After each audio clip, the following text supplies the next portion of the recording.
Hi everyone, welcome back. Thanks for joining us today. We've got a brand new story to share with you. So let's begin. My name's Ronald, and I've been married for several years, long enough to know that when something starts to shift in your partner's behavior, you will feel it. You might not be able to explain it right away or even prove it, but deep down, you know. The night my wife, Mackenzie, casually told me, "I'm going out tonight." I looked at her and said, "If you go, don't come back. I will be giving you the entire stew." Because what led to that moment wasn't a sudden outburst. It was slow, painful years of giving everything, only to realize I had become a stranger in my own home. Back then, I was just starting out as a newly certified doctor. I had put in years of grueling work, long nights studying, unpaid internships, endless hours in hospitals, and finally, I had earned that white coat. I was full of hope, full of plans, and full of belief in the kind of future I could build. That's when I met Mackenzie. Mackenzie was beautiful. She was already working as a sales assistant in one of the biggest fashion companies in the country. She knew her job like the back of her hand, and even with her busy schedule, she still found time to show up for me, for us. Those early days were golden. She was affectionate, emotionally open, and present. We dated for a few years, both focused on building our careers. I was still chipping away at my student loan, and I was serious about it.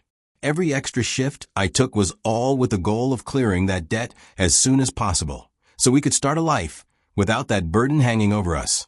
When the timing felt right and I had made significant progress on my loan, and we were both standing on stable ground, we decided to get married. We didn't go all out with the wedding. It was a simple ceremony with just our closest family and friends. We made vows that day to be patient, to support each other, to grow together. And I truly believed we were going to do all of that. I was proud of where we were and excited about where we were going. If you had asked me back then, I would have told you, without hesitation, that Mackenzie was my person. After the wedding, Mackenzie and I were settling into what I assumed would be the first chapter of a long and happy life together. My job as a doctor paid well, but the weight of the remaining student loans still sat heavy on my shoulders. So I sat my wife down and told her my plan. We would wait before having kids. Not because I didn't want children, but because I wanted to start our life on solid ground. I needed to get those loans off our backs. The quicker I paid them off, the more financial freedom we'd have down the road with no interest piling up. But Mackenzie didn't take that news the way I hoped she would. In fact, the moment I explained it, she became genuinely upset. She believed that we didn't need to pay the loans off aggressively. Her idea was to just make the minimum payments each month and use the rest of our money to start looking for our dream house. She had this vision, and I won't lie to you, that vision sounded beautiful to me too. But the reality was, chasing that dream house while still being buried under 6 figures of debt felt reckless. She also reminded me of something she had mentioned back when we were dating, that once we started having kids, she wanted to be a stay-at-home mom. She wanted to be fully present for our children, raise them herself, and be there for every milestone. And I respected that deeply. I know not everyone sees the value in stay-at-home parenting these days, but I do. I was raised by a mother who worked multiple jobs and barely had time for us. The idea of my children growing up with their mother around full-time, it felt like a gift. But that vision also came with a price. If she wasn't going to work, that meant I had to be the sole breadwinner. And being the only one bringing in income while also servicing a mortgage and student loans didn't just feel like pressure. It felt like walking into financial quicksand. We went back and forth for hours that night. I tried to explain that it wasn't about being stingy. But to her, all she heard was no kids, no house, not now. That was the night we had our first real argument as husband and wife. Looking back now, I realized that argument wasn't just about debt or a house. It was the beginning of a deeper divide that would only grow with time. After our first major argument about finances, I decided I would be the one to bend. She wanted the house. She wanted the life she had always dreamed of. And I wanted her to feel fulfilled. So I took on the responsibility without asking her to compromise. I started picking up more shifts at the hospital. My colleagues used to joke that they saw more of me than their spouses did, and honestly, they weren't wrong. Most nights, I'd come home long after midnight. Some days, I barely had enough time to shower and change before heading back out. I missed birthdays, date nights, weekends. Basically, I missed life happening at home. But I told myself it was temporary, and once we got the house and the debts were gone, things would calm down, and I'd finally get time back with my wife. And look, I won't lie and say it didn't hurt being away so much. It did. There were nights I came home so exhausted I couldn't even bring myself to eat. I'd tiptoe into our bedroom while Mackenzie slept and hope that all this sacrifice meant something to her. Eventually, it started to pay off. After over a year of stretching myself thin, I finally cleared the last of my student loans. I could breathe again. And on top of that, I'd saved up enough for the down payment on a house. But even with the financial part coming together, we still hadn't moved in because Mackenzie had a list of changes she wanted done before we settled in. Things like redoing the floors, adjusting the kitchen layout, changing out the bathroom tiles, and repainting the walls. And sure, these weren't unreasonable requests on their own. I mean, it's her home too. But what started as a few touch-ups quickly turned into weeks of back and forth with contractors and more delays for council approvals. When the weight of my student loan finally got lifted off my shoulders, I thought things would finally start falling into place. And more importantly, I could be present for my wife, for our marriage, and for the home we were building.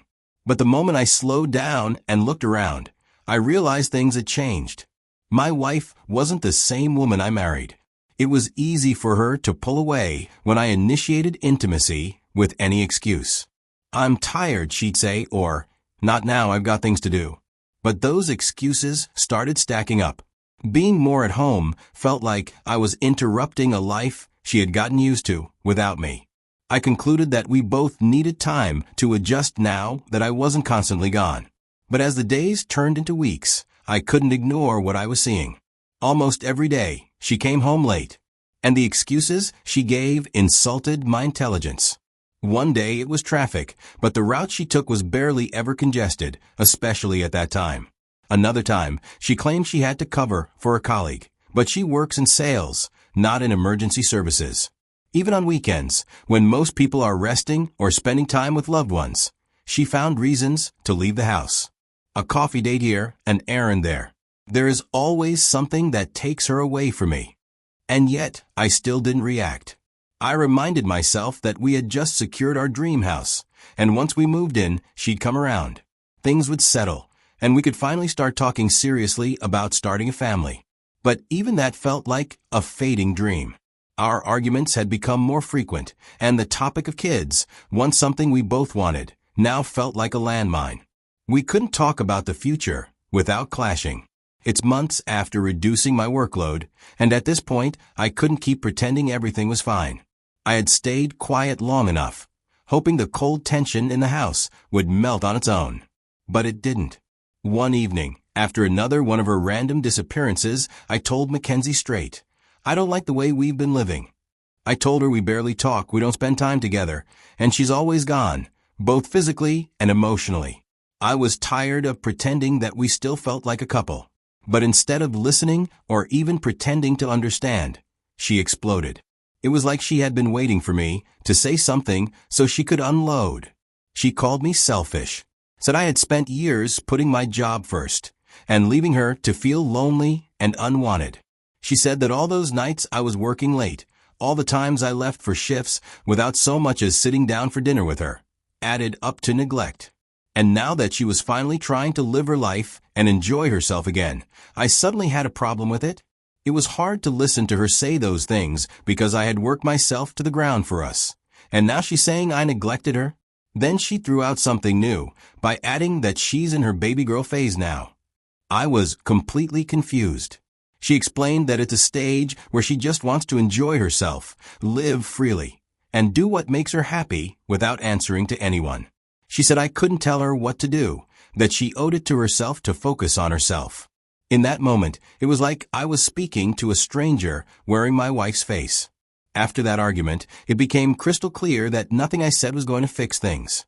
Every day, she grew more distant.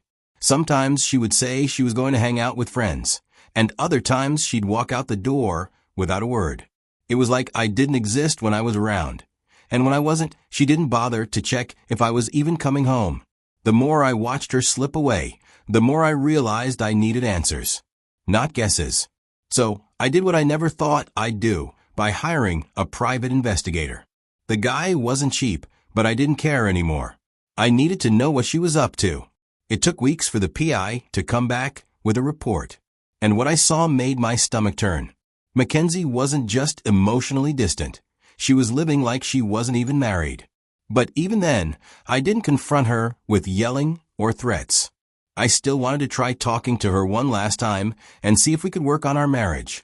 But instead of taking that olive branch, she came at me again, told me I was trying to control her life, that I was being manipulative. She flipped the script like I was the villain. That was the moment I knew she had checked out for good. And I knew I had to start thinking about my exit. One evening, I was sitting on the edge of the couch, barely paying attention to whatever was on the TV. My eyes kept drifting toward our bedroom door because I could hear Mackenzie moving around inside. A part of me already knew what was coming. It had become a pattern by that point. She'd spend more time getting ready to go out than she ever spent around me. When she finally stepped out, I was stunned into silence for a moment. She was dressed in something that, frankly, didn't reflect a woman who was married. I asked, "Where exactly are you going?" She barely glanced in my direction and said flatly, "It's none of your business." That was it for me. Something just snapped. I looked at her and said, "If you go, don't come back." She paused for half a second, like she wasn't sure I meant it. But when I didn't say anything else, she turned around and walked out. And right there, I knew I couldn't keep doing this. I had let her push the line too many times. She had tested my patience, my commitment, and my love, and I kept giving her the benefit of the doubt. But not this time. I meant what I said. That night, before she even had a chance to return, I packed a few essentials, some clothes, and important documents, and left. The very next morning, I didn't waste time. I was tired of letting things drag on. I searched for a well-rated divorce attorney in town and called for an urgent appointment. Thankfully, I got him that same day. I told him I wasn't looking to fight dirty, but I wasn't going to let myself be cornered either. I asked him one simple question: how fast can we file? His team moved quickly. Within 48 hours, divorce papers were ready and served to Mackenzie right at her workplace. She didn't call or text when she came home and saw I was gone. But once she received the legal papers at her office, she called. The tone in her voice wasn't sadness, it was rage. "You're about to lose everything," she barked into the phone like she was delivering a warning. I stayed calm and replied, "No, I'm not." Then I sent her some of the photos and videos the private investigator had gathered. It was an intimate photo of her with the mayor of our city, a married man, by the way. The type of man whose scandal would blow up the internet if the right eyes saw it. Then I gave her a straight option. These will trend when they get out. But we don't have to go that route. Sign the papers, and we'll have a clean break. Quiet and quick. She tried to act unbothered. Said she didn't care. That she had nothing to hide. But her voice cracked in places, and I knew she cared a lot more than she let on. She just didn't want to lose control. Eventually, she signed the papers. Months had passed since the divorce was finalized.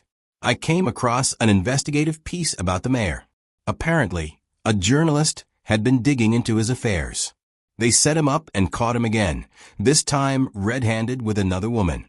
But instead of covering it up like before, the journalist blew the lid off everything. A full expose.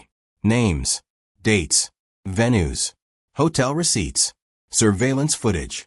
And yep, Mackenzie's name was right there in the article. I didn't feel sorry for her. Not even a little, because even after I had caught her, she didn't end things with him. I had walked away from the chaos before it pulled me under completely. This confirmed what I already knew in my gut, that walking away, when I did, was one of the best decisions I ever made. If you find yourself in a situation like this, where your effort gets met with silence or contempt, ask yourself, how long will you keep investing in someone who's already emotionally gone? What would you do? I know a lot of men out there are grinding, working insane hours to build something for the people they love. But too many of us are blindsided when the people we're building for have already emotionally left the room. If that's you, talk to someone. Don't stay silent. And don't ignore what your gut keeps whispering. Drop your thoughts in the comments. Share your own story if you feel comfortable. Let's look out for each other. And hey, if this video hit home, like it, share it, pass it on. Someone out there might need to hear it today.